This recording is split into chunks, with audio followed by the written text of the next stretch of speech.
Assalamualaikum warahmatullahi wabarakatuh. Jenis-jenis berita dalam media cetak.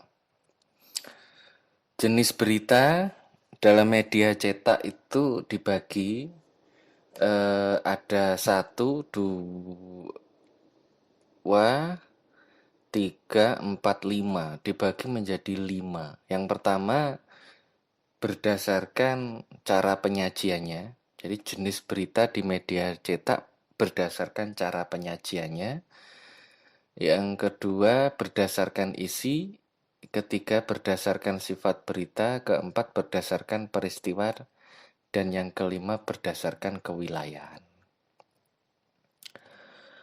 Nah, jenis berita yang berdasarkan cara penyajiannya itu dibagi menjadi lima dalam referensi saya. Di beberapa referensi lain ada yang menyebut empat, ada yang enam, tetapi di referensi ini yang diketengahkan ada lima pembagian jenis berita berdasarkan cara penyajiannya. Yang pertama strike news, langsung. Jadi tulisannya itu lugas, tidak bertele-tele. Fakta 5W1H terdiri dari 5 sampai 8 paragraf strike news. Kalau dalam radio dan televisi, media online audiovisual 30 sampai 80 detik dalam penyampaiannya. Memakai konsep piramida terbalik. Contohnya apa? Tenggelamnya kapal Nanggala. Lugas. Kekeringan di Magelang. Lugas. Ya.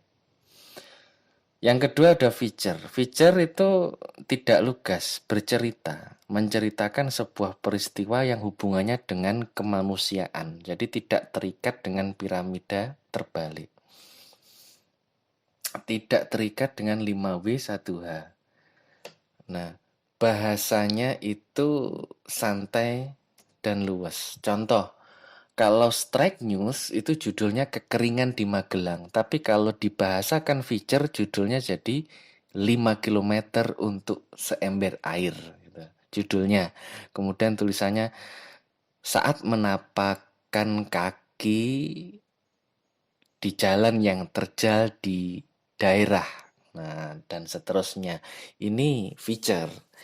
Nah, kemudian in-depth, mendalam, menyuguhkan fakta-fakta yang berhubungan dengan publik. Contohnya kebijakan pemerintah terkait mudik. Nah, ini bisa didalami lebih dalam, lebih luas di pemberitaan yang sifatnya in-depth.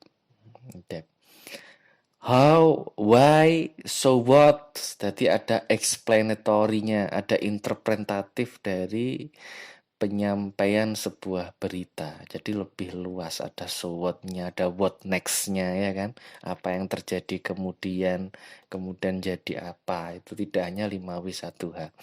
Investigative news itu mendetail. Fetigum itu jejak kaki. Asal katanya investigatif, investigasi, melihat lebih dalam kasus-kasus di masyarakat, hubungannya kriminal, pidana, ya, penyelewengan, penyimpangan sosial. Nah itu contoh kasus penjualan vaksin, ya kan, vaksin kok dijual padahal harusnya gratis. Itu eh, bau-bau indikasi itu bisa kita temukan di satu tempat. Penggunaan alat rapid test bekas, itu termasuk itu. Yang terakhir yaitu berita fiksi. Loh, fiksi kok jadi berita? Kan ada pertanyaan, loh fiksi kok jadi berita? Nah, ini merupakan karya jurnalistik yang memuat bahan atau cerita fiksi yang ada dan populer. Contoh, horor, trailer, aksi, petualangan, fantasi, film-film fiksi, film-film horor yang ngetren, Hollywood, Bollywood, atau semacamnya, itu di Netflix dan lain sebagainya, itu yang viral, yang populer, itu bisa dijadikan bahan berita yang menarik bagi masyarakat. Maka itu menjadi berita fiksi. bukan beritanya yang fiksi atau beritanya bukan bukan nyata, tetapi karya fiksi yang kemudian diberitakan. Karya fiksi yang populer kemudian diberitakan, sehingga ada magnitude, ada proximity, kedekatan bagi pecinta dari film-film tersebut. Nah, perbedaan in-depth hanya satu kejadian, sedangkan investigatif itu menghubungkan dengan kejadian yang lain. Nah, begitu. Ini contohnya nih, saya kasih contoh. Satu, proses penangkapan Mensos. Mungkin judulnya bisa OTT Mensos terkait dana bansos. Nah, itu strike kan? Satu itu strike. Kemudian dua, kehidupan keluarga Mensos dan kesehariannya. Ini apa? Feature, hubungannya dengan kemanusiaan, ya kan? Ini strike-nya, ini feature-nya. Kemudian bagaimana praktik korupsi bansos yang dilakukan. Itu in-depth news. Nah, in-depth news. Kemudian bagaimana OTT-nya, ya kan? OTT itu terjadi di mana? Seberapa besar? Kemudian tempatnya di mana? Waktunya itu bisa digali di in-depth news lebih dalam. Pasal-pasal yang akan diterapkan jika jadi tersangka, ya kan? Pas OTT kan tersangka.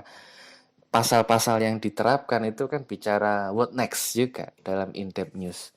Nah, kemudian kalau kita bicara investigatif, siapa saja yang terlibat dalam korupsi bansos, maka melibatkan siapa saja. Apakah melibatkan sampai pada pendamping program keluarga harapan. Nah, kan banyak kasus pendamping program di tingkat kecamatan, di tingkat desa itu melakukan potongan. Nah, itu apakah kemudian korelatif juga dengan korupsi bansos yang dilakukan oleh menteri? Itu menarik itu digali karena kan menghubungkan beberapa topik dalam kasus-kasus itu.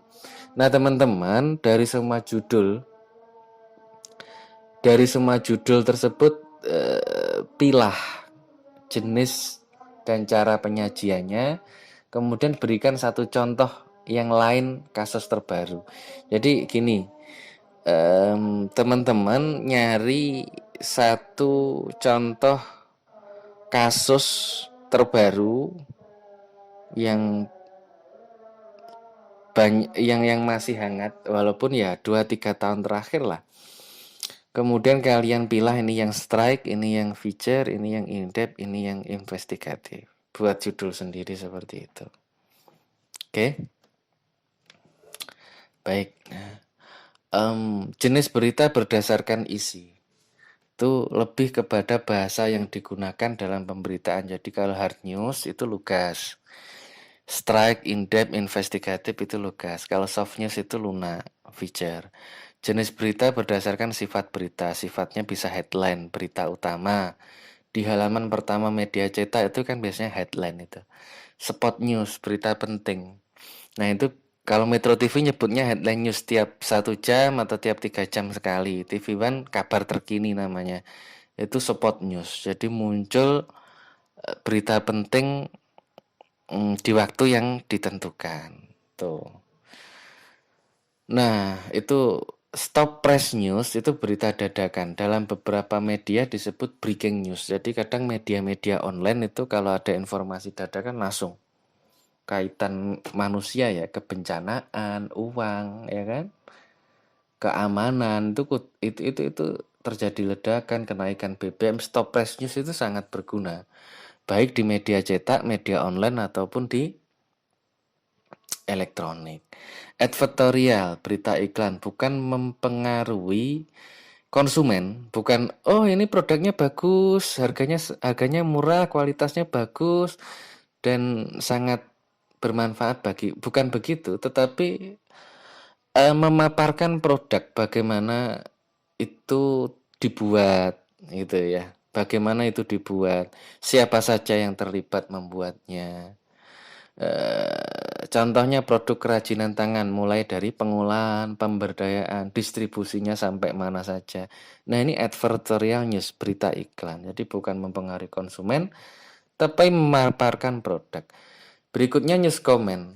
Nah, opini-opini redaksi dan masyarakat dalam sebuah berita atau terbitan ini dicontohkan dalam program editorial Media Indonesia di Metro TV. Nah, ini beberapa jenis berita berdasarkan peristiwa, ya apa? Olahraga, politik,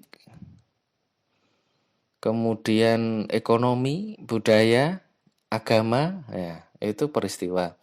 Kewilayahan, nasional, internasional, regional. Nah, ini pembagiannya seperti itu. Nah, ini referensi lain yang saya ketengahkan, jenis-jenis berita, strike news, terbagi menjadi dua. Ada yang soft, ada yang hard. Kalau yang hard itu menyangkut kebutuhan manusia, sedangkan soft itu menyentuh perasaan. Jadi ada nuansa hiburan juga. Opinion news lebih ke ucapan narasumber ekstern, manajemen stasiun ataupun komentar dari audien. Interpretative news merupakan pengembangan strike news, jadi pengembangan. Apa itu ditambahkan komentar dari reporter, narasumber, sehingga apa melengkapi berita-berita yang kurang. Explanatory news dijelaskan lengkap, mulai data, argumentasi, dan juga pendapat. Depth news, berita yang sudah ada kemudian didalami pengembangnya how, why, so what. Ini ada kesamaannya sebenarnya dengan interpretatif, investigatif, dan explanatory news.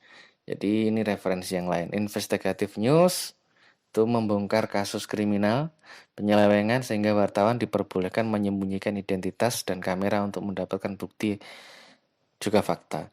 Comprehensive news berita yang memuat berbagai sudut pandang, feature story, nah ini ringan, menarik dibaca, ada seni, ada humor.